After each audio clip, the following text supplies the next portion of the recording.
समता, स्वतंत्रता, बंधुता, न्याय, प्रज्ञा, करुणाशील और मैत्री का मार्ग दिखाने वाले तथागत भगवान बुद्ध,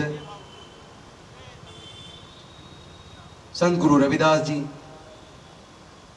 संत कबीरदास जी, गुरु नानक देव जी, ज्योतिबा फूले जी, सावित्रीबाई फूले जी, फातिमा शेख जी, शिवाजी महाराज, साहोजी महाराज, पेरियार ईवी रामास्वामी नायकर जी, नारायण गुरु जी, डॉक्टर बाबा साहेब अम्बेडकर जी, माता रमाबाई जी, मान्यवर कांसीराम साहब सहित समाज के सभी महापुरुषों के चरणों में कोटि कोटि नमन करते हुए मंच पे आसीन महाराष्ट्र सरकार के पूर्व मंत्री एवं विधायक नितिन जी, राउत जी, सभी अतिथिगण और इस आयोजन के पूरा प्रबंधन करने वाले, इस आयोजित करने वाले डॉक्टर दिलीप कांबले जी, डॉक्टर घाटे जी और उनकी पूरी टीम, और साथ में सामने बैठे हुए सभी माताओं, बहनों, भाइयों, सभी को क्रांतिकारी जय भीम, विनम्र नमो बुद्धाय। सबसे पहले तो मैं आज न केवल महाराष्ट्र के बल्कि पूरे भारत में मानवता की लड़ाई की शुरुआत 19वीं शताब्दी में करने वाले ज्योतिबा फूले जी, जिनकी आज जन्म जयंती है, मैं आप सबको उनकी मुबारकबाद देता हूं। उनका वो वाक्य मुझे हमेशा याद आता है जो उन्होंने गुलामगिरी लिखी, उसमें भी लिखा हुआ है, ज्ञान बिना मति गई, मति बिना नीति गई, नीति बिना गति गई, गति बिना धन गया, और धन के अभाव में शूद्र दलित गुलाम हो गए। और ये जब पूरा बहुजन समाज का नुकसान हुआ, ये केवल ज्ञान पर, ज्ञान अर्जित करने पर जो धार्मिक बंदिश थी उसकी वजह से हुआ। लेकिन उन्होंने अपनी पत्नी सावित्रीबाई फूले जी के साथ मिलकर फातिमा शेख जी को लेकर, जो 1 जनवरी 1848 को पहला महिलाओं के लिए स्कूल खोला, वो भारत के इतिहास में स्वर्ण अक्षरों में लिखा है। मैं उनको नमन करता हूं, श्रद्धांजलि अर्पित करता हूं। और हमारे सबके हजारों साल की गुलामी तोड़कर हमारे पढ़ने लिखने के, हमारे व्यापार करने के, हमारे संपत्ति इकट्ठा करने के, हमारे नौकरियों में जज, engineer, collector, scientist, professor, bureaucrat, MP, MLA, मंत्री, राष्ट्रपति तक बनने का सपना साकार करने वाले डॉक्टर बाबा साहेब अम्बेडकर जी को कोटि कोटि नमन करते हुए मैं एक बात कहना चाहता हूं। डॉक्टर बाबा साहेब अम्बेडकर जी ने तो हजारों साल की हमारी गुलामी को तोड़ा। उन्होंने तो सैकड़ों हमारे समाज के लोगों को एमएलए बनाया, हर साल, हर 5 साल में। और अगर आजादी से अब तक बात करें तो हजारों एमएलए और हजारों सांसद, सैकड़ों मंत्री, कई मुख्यमंत्री, कई राष्ट्रपति, कई मुख्य न्यायाधीश, यानी जो कुछ हमें मिला वो अकेले डॉक्टर बाबा साहब अम्बेडकर की कुर्बानी की वजह से मिला। कोई आसानी से हम लोग ऐसे ही एमएलए या मंत्री नहीं बने। नितिन राउत जी अगर एमएलए बने, मंत्री बने, या मैं अगर एमएलए और मंत्री बना, तो ये केवल हमारी अपनी मेहनत नहीं थी, हमारी अपनी काबिलियत नहीं थी। सोच के देखो, अगर डॉक्टर बाबा साहेब अम्बेडकर हमारे हजारों साल की गुलामी को तोड़कर हमारे लिए रिजर्वेशन की व्यवस्था ना करते तो ना वो पीएचडी कर पाते, ना मैं एक वकील बन पाता, ना वो एमएलए बन पाते, ना मैं एमएलए बन पाता, मंत्री तो बहुत दूर की बात है। उन्होंने जो किया इसलिए किया कि उन्होंने हमारे हजारों साल की गुलामी को तोड़कर हमारे समाज के आगे बढ़ने का रास्ता बनाया था। और ये उम्मीद की थी कि जो मैं रास्ता बना रहा हूं, उसके बनने के बाद जब हमारे लोग पढ़ लिख कर आगे आएंगे, वो वकील बनेंगे, डॉक्टर बनेंगे, इंजीनियर बनेंगे, जज बनेंगे, कलेक्टर बनेंगे, साइंटिस्ट बनेंगे, प्रोफेसर बनेंगे, एमपी बनेंगे, एमएलए बनेंगे, मंत्री बनेंगे। तो जब मैं अकेला हजारों साल की गुलामी को तोड़कर अपने समाज को यहां तक लेकर आया, तो ये लोग जब कुर्सियों पर बैठेंगे तो पूरे समाज को बहुत आगे लेकर जाएंगे। लेकिन उनके साथ धोखा हुआ। डॉक्टर बाबा साहब अंबेडकर के साथ हमारे पढ़े लिखे लोगों ने, हमारे नेताओं ने, हमारे सांसदों ने, मंत्रियों ने, हमारे एमएलए ने धोखा किया।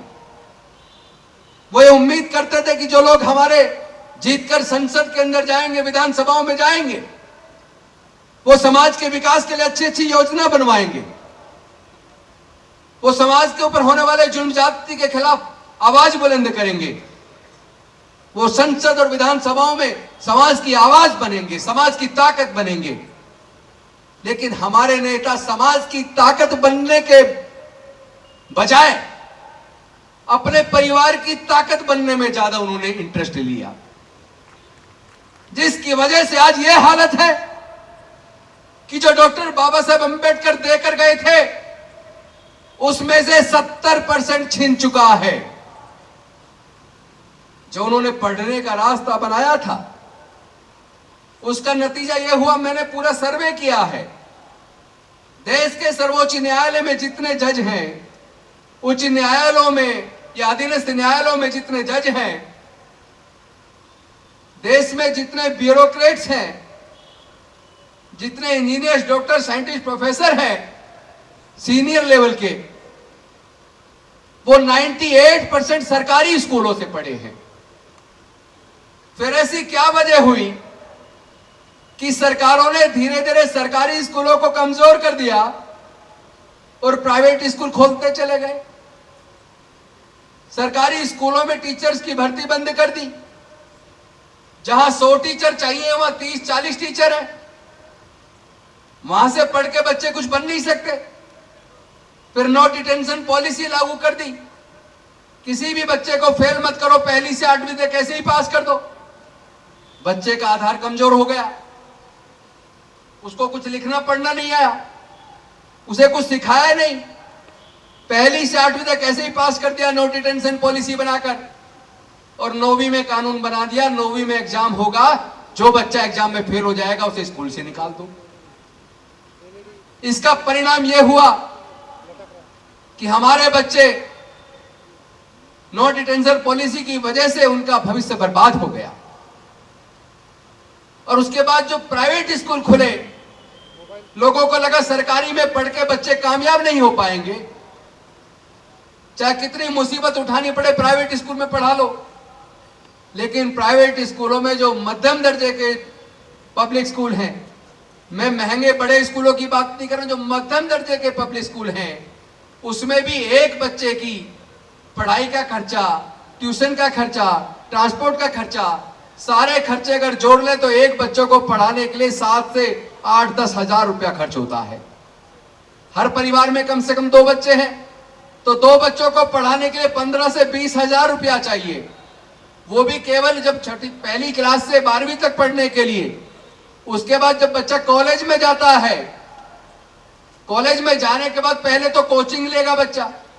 लॉ में एडमिशन लेना है तो कोचिंग, इंजीनियरिंग में एडमिशन लेना है तो कोचिंग, मेडिकल में एडमिशन लेना है तो कोचिंग, मैनेजमेंट में एडमिशन लेना है तो कोचिंग।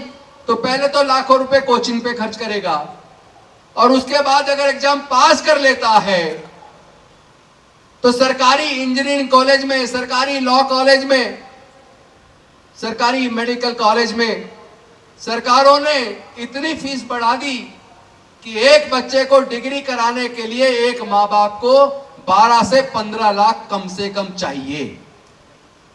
और अगर आईआईएम की बात करें तो आईआईएम से एमबीए कराने के लिए 40 लाख रुपया से ज्यादा चाहिए। मैं आप सबसे पूछना चाहता हूं, ये जो सरकारी बड़े बड़े संस्थान बने हैं, चाहे आईआईटी हो, चाहे बाकी इंजीनियरिंग कॉलेज हो, मैनेजमेंट कॉलेज हो, लॉ कॉलेज हो, ये सरकार ने आपके टैक्स के पैसे से बनाए हैं, लेकिन फीस इतनी ज्यादा कर दी कि आप ही अपने बच्चों को वहां ना पढ़ा पाओ। यानी 15 लाख रुपया या उससे ज्यादा का खर्च करने वाले ऐसे लोगों की क्षमता, ऐसी क्षमता वाले लोग हमारे समाज के अंदर, अनुसूचित जाति जनजाति पिछड़े वर्ग के अंदर मेरे ख्याल से ज्यादा से ज्यादा 1% होंगे। 99% के बच्चों का भविष्य का क्या होगा?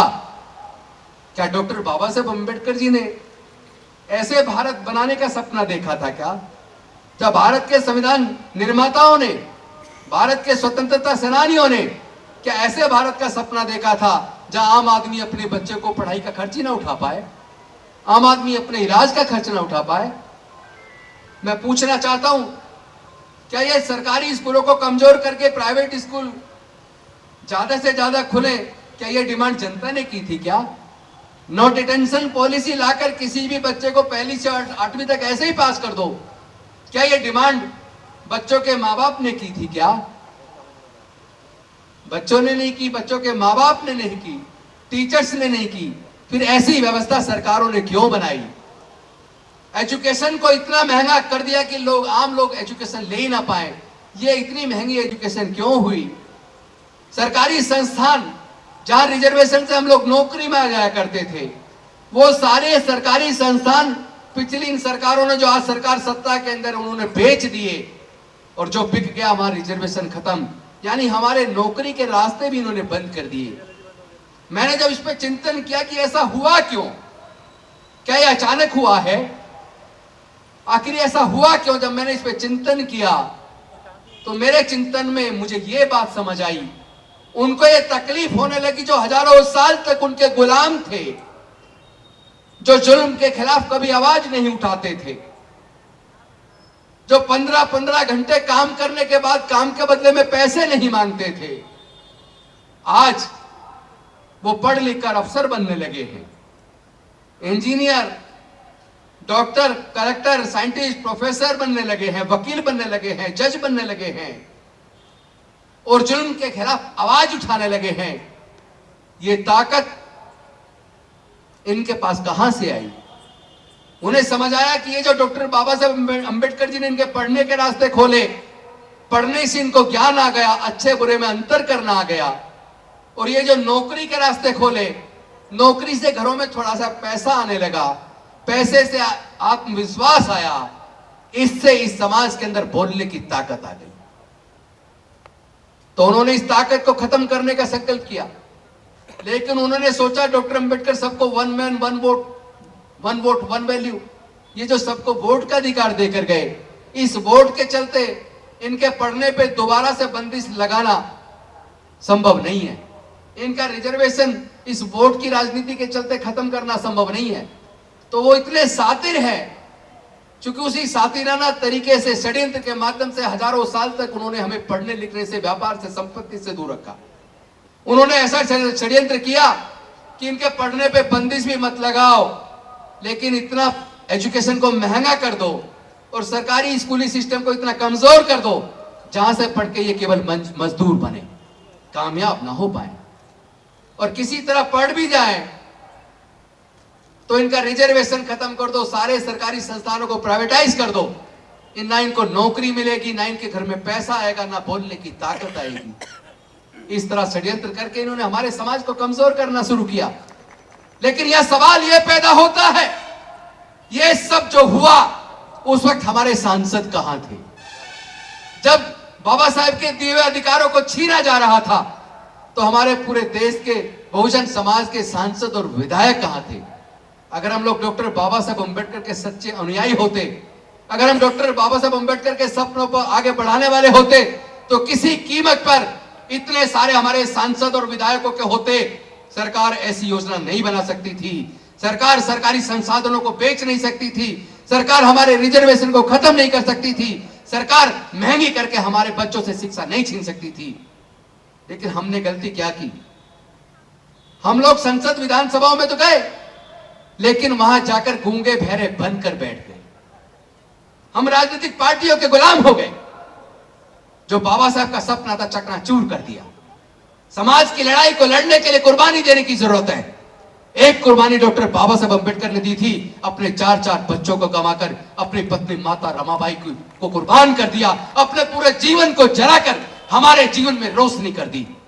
लेकिन हमने क्या किया? अब हमारी क्या जिम्मेदारी है? मैंने संकल्प किया है, मैं पूरी जिंदगी मैं ना एमएलए बनूं, ना मंत्री बनूं, ना एमपी बनूं, या कुछ भी ना बनूं, लेकिन अपने समाज के भविष्य की, अपने बच्चों के भविष्य की इस लड़ाई को लड़ने के लिए करना, जीवन कुर्बान करना पड़े तो मैं करूंगा। और इस लड़ाई को अंजाम तक लेके जाएंगे। क्योंकि डॉक्टर बाबा साहब अंबेडकर के बाद माननीय कांसीराम साहब ने शादी नहीं की, नौकरी छोड़ दी, परिवार छोड़ दिया। किसके लिए? क्योंकि वो इस बहुजन समाज को हुक्मरान बनाना चाहते थे। लेकिन उनके जाने के बाद क्या हुआ? यह बहुजन समाज बिखर गया।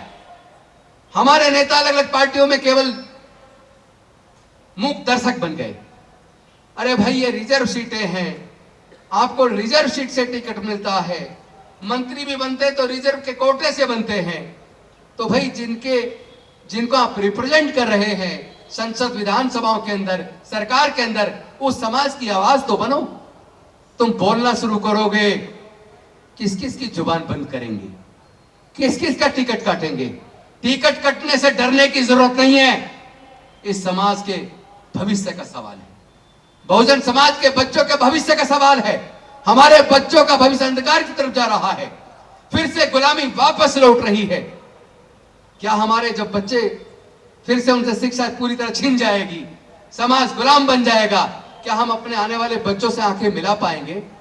जब वो हमसे सवाल करेंगे, क्या करे डॉक्टर बाबा साहब अंबेडकर सब कुछ देकर गए थे, तुम सबके रहते हुए सब कुछ छिन गया। तुमने हमारे हक अधिकार को बचाने के लिए क्या किया? तुम क्या कर रहे थे संसद के अंदर?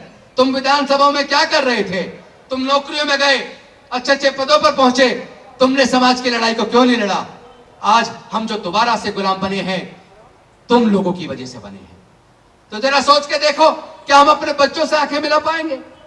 क्या अपने बच्चों के सवालों का जवाब दे पाएंगे? क्या शर्मिंदा होकर इस तरह घुट घुट के जीने से अच्छा है इज्जत की एक दिन की जिंदगी काफी है। हम अपने समाज की लड़ाई को लड़ेंगे और इस लड़ाई को जीत में बदलेंगे। मुझे पूरा भरोसा है, जिस तरह हमारे ये जो डॉक्टर्स एसोसिएशन है, डॉक्टर कांबले जी हैं, घाटे जी हैं, ये लोग सब मिलकर, इस तरह के बहुत सारे लोग पूरे देश के अंदर हैं जो एक बहुजन समाज का निर्माण करने में लगे हैं, जो अच्छे पदों पे बैठे हैं, अच्छा कमा रहे हैं, लेकिन मन में एक दर्द है कि डॉक्टर बाबा साहेब अंबेडकर ने सपना देखा था, उन्होंने कहा था मी भारत बौद्ध में करी। क्यों भारत को बौद्ध में बनाना चाहते थे बाबा साहेब? क्योंकि डॉक्टर बाबा साहेब अंबेडकर को पता लग गया था कि भारत तो पहले बौद्ध में था, हमारे पूर्वज बौद्ध थे। सम्राट अशोक के टाइम पर लेके म्यांमार से ईरान तक पूरा भारत बौद्ध में था। जहां भी खुदाई होती है केवल बुद्ध निकलते हैं, बुद्ध से अलग कुछ नहीं निकलता। 95% बुद्ध निकलते हैं और 4.9% महावीर स्वामी जैन धर्म के जो संस्थापक थे वो निकलते हैं। 0.1% बाकी कुछ निकलता है। इससे यह बात तो साबित हो जाती है कि पूरा भारत बौद्ध में था, हमारे पूर्वज बौद्ध थे। जब हमारे पूर्वज बौद्ध थे तो फिर वापस हम लोग बौद्ध क्यों ना बन जाएं? बाबा साहब ने बनाया था ना, 14 अक्टूबर 1956 को खुद दीक्षा ली नागपुर में, और उसके बाद अगले दिन 15 अक्टूबर 1956 को चंद्रपुर में। तो ये भी वो चंद्रपुर की वो पवित्र धरती है जहां डॉक्टर बाबा साहब अंबेडकर ने बताया था कि उन्होंने बौद्ध धर्म को क्यों स्वीकार किया और नागपुर को ही क्यों चुना। आज मैं आप सबसे कहना चाहता हूं, मेरा सिर्फ एक सपना है, जब तक मेरे शरीर में खून है, मेरे अंदर सांसें हैं, मेरा पूरा जीवन केवल और केवल डॉक्टर बाबा साहब अंबेडकर के सपने को साकार करने में जाएगा। फिर से हमें गुलामी स्वीकार नहीं है। हम अपने आने वाले बच्चों को गुलाम नहीं बनने देंगे। जो कुछ छीना है उसको भी वापस लेंगे। लेकिन बहुजन समाज के लोगों को ये समझना पड़ेगा कि हमारा सबका खून एक है। अनुसूचित जाति जनजाति पिछड़े वर्ग के लोगों का सबका खून एक है। जितने सिख समाज के लोग हैं वो भी सब मूल निवासी हमारे समाज के लोग हैं, बेशक बाद में धर्म परिवर्तन कर लिया। जितने मुस्लिम समाज के लोग हैं उसमें भी जब देखोगे आप तो 90% लोग बहुजन समाज के लोग हैं। ईसाई 99.9% हमारे समाज के लोग हैं। तो भाई आज हमें इस एग्जाम्पल को मैं देना चाहता हूं। अगर हम अपने घर से निकले, जाते जाते रास्ता भटक गए और उसके बाद हमारी याददाश्त चली गई, हम अपने घर वापस नहीं आ सकते। लेकिन अगर कल को याददाश्त वापस आ जाए, घर का रास्ता वापस याद आ जाए, तो मैं आप सबसे पूछना चाहता हूं, हम लोग वापस अपने घर जाएंगे कि नहीं जाएंगे? जाएंगे ना। तो पहले हमें नहीं पता था, लेकिन डॉक्टर बाबा साहेब अंबेडकर हमें बता गए कि हमारे पूर्वज बौद्ध थे। हम इतनी दुनिया की सबसे रिच कल्चर के मालिक हैं। हमारी जो सांस्कृतिक विरासत है दुनिया में सबसे तेजी से फलने फूलने वाली संस्कृति है बौद्ध संस्कृति, जिसके अंदर समता, स्वतंत्रता, बंधुता, न्याय, प्रज्ञा, सील, करुणा और मैत्री है। तो जब हमें पता लग गया कि हमारे पूर्वज बौद्ध थे, अब हमें याददाश्त हमारी वापस आ गई। अब तो वापस हमें अपने घर में अपने बुजुर्गों की सांस्कृतिक विरासत में, बुद्ध के धम्मे में जाना चाहिए कि नहीं जाना चाहिए? जाना चाहिए ना। तो पूरे भारत, केवल भारत ही नहीं, खुशी की बात है पूरी दुनिया बुद्ध के धम्म की ओर चल पड़ी है। क्योंकि बुद्ध का धम्म जिस तरह हिंदू, मुस्लिम, सिख, ईसाई इस तरह धर्म नहीं है, बल्कि वो मानवता के कल्याण के लिए सदाचार और नैतिकता का जीवन, सबके लिए मंगल भावना, सबके लिए करुणा, सबके लिए दया का भाव, आपस में प्रेम के साथ मिलजुल कर कैसे दुनिया आगे बढ़े, ये रास्ता तो केवल बुद्ध के धम्म से निकलता है। तो अंत में मैं एक बात कह के अपनी बात खत्म करूंगा कि साथियों, वो जीवन बिल्कुल बेकार है जो अपने समाज के काम ना आए। आज देश के न केवल सारे संस्थान बेचे जा रहे हैं, न केवल एजुकेशन को छीना जा रहा है, बल्कि जाति और धर्म के नाम पे एक नफरत का वातावरण बना दिया।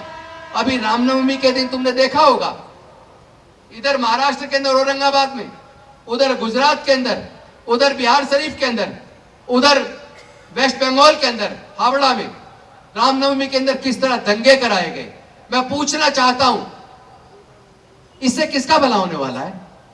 धर्म के नाम पर नफरत फैलाकर, समाज को बांटकर किसका भला होने वाला है? वो ताकतें जो समाज को बांट रही हैं, जो धर्म के नाम पर उन्माद पैदा कर रही हैं, जो लोगों में आतंक पैदा कर रही हैं, ये सही मायने में देशद्रोही है। और बहुजन समाज के लोग सच्चे राष्ट्रभक्त हैं। हम लोग सच्चे राष्ट्रभक्त हैं। इस भारत को बचाने की जिम्मेदारी हमारी और आपकी है, और हम बचाएंगे। और एक ऐसे बहुजन समाज का निर्माण करेंगे जहां पर उसमें प्यार होगा और डॉक्टर बाबा साहब अंबेडकर के सपनों का भारत बनेगा। इन्हीं शब्दों के साथ मैं अपनी वाणी को विराम देता हूं। आप सबने इतना सम्मान दिया, बहुत बहुत धन्यवाद। जय भीम, जय भारत, नमो बुद्धाय।